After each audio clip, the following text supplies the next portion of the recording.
there's a Punkapoo, like the Punkapoo Yokai did this. The Punkapoo Yokai did all this? Yeah. Okay. Mommy wasn't working on it at all? What? Mommy didn't plant anything? It was just the Punkapoo? It was helping you. Oh, okay. Hello, Terraria. YouTube. Terraria. How are you doing today? It's Terraria. Well, I've got a fair few updates for you guys. Yes, Terraria. Terraria. So, we went to Hobby Lobby and they have a few things available for fall. Like this cute little scarecrow kit. So I bought a kit of like, I don't know how many were there, were like 50 potential scarecrows, but I only made a few because the Munchkins grabbed a bunch of them and started drawing on them, but that's okay because who needs 50 scarecrows hanging around their backyard?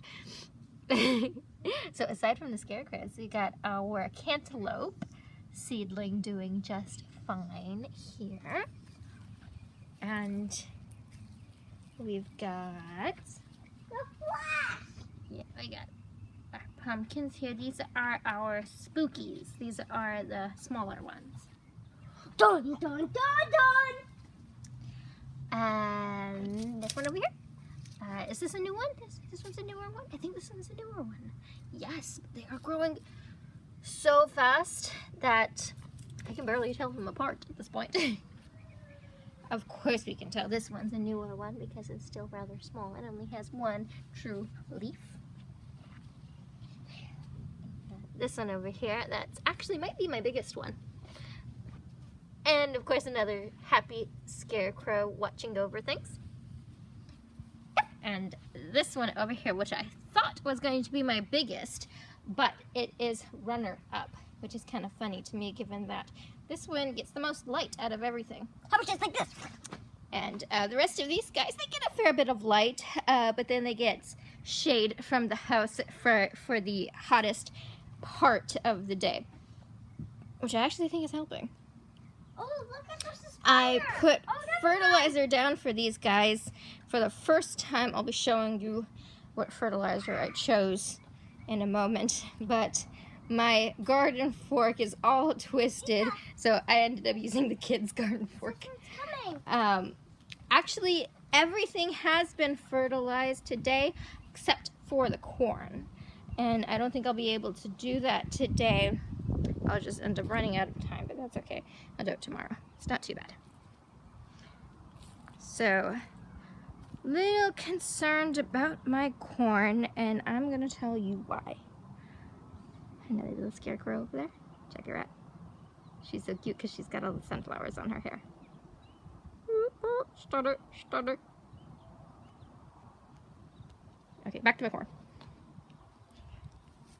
So, with a corn, let's show you the biggest here. I'll show you what I'm talking about.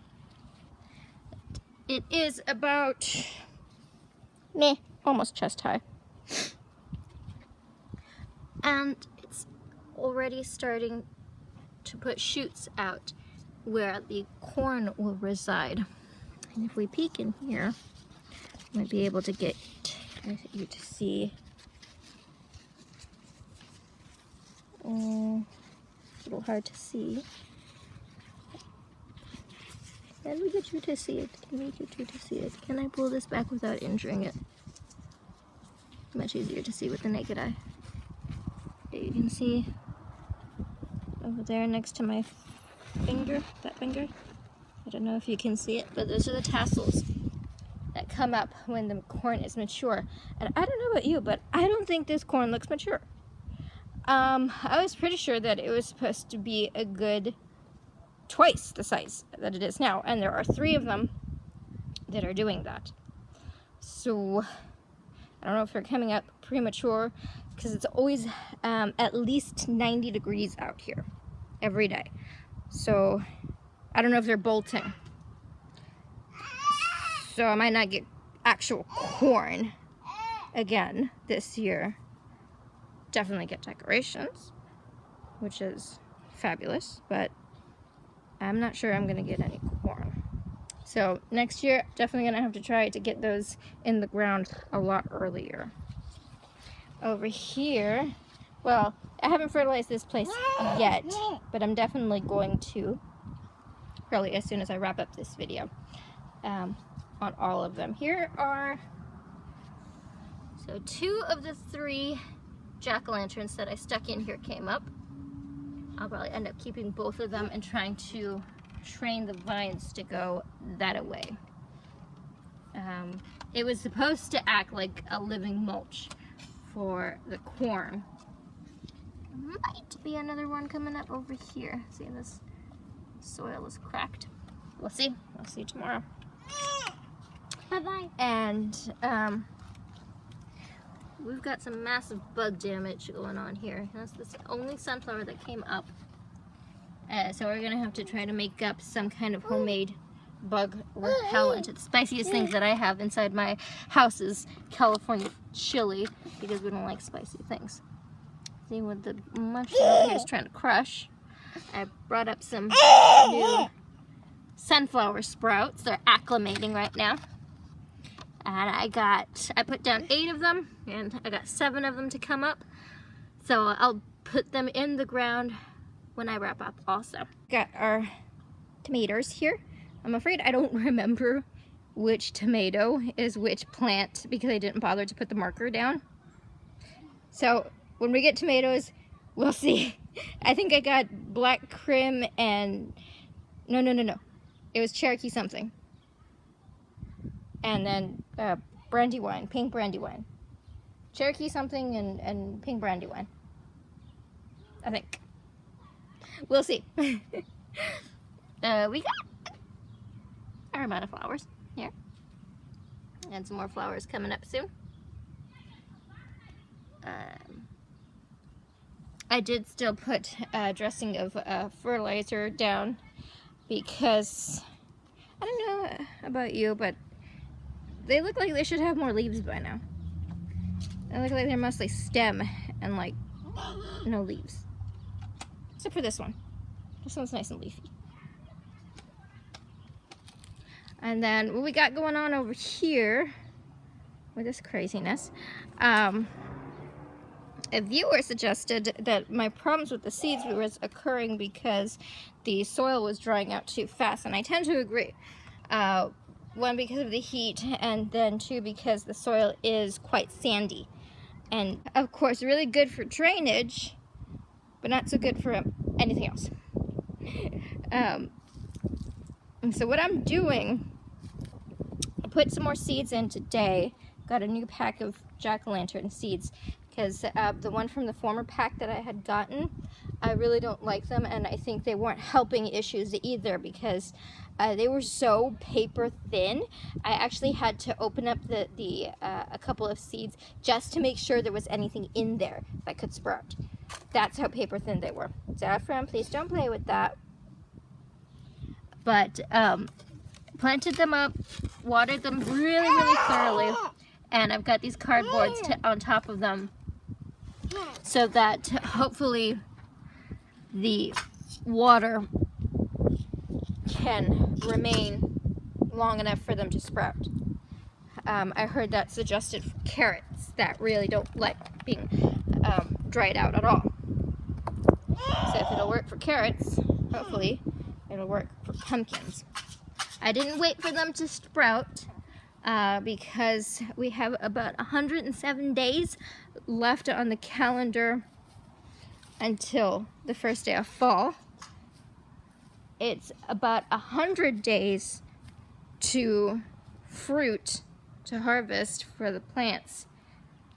And I like to have my harvest on fall. So, got a few different kinds of fertilizers here. Got this one's a vegetable and tomato. It is, where did it say what it was?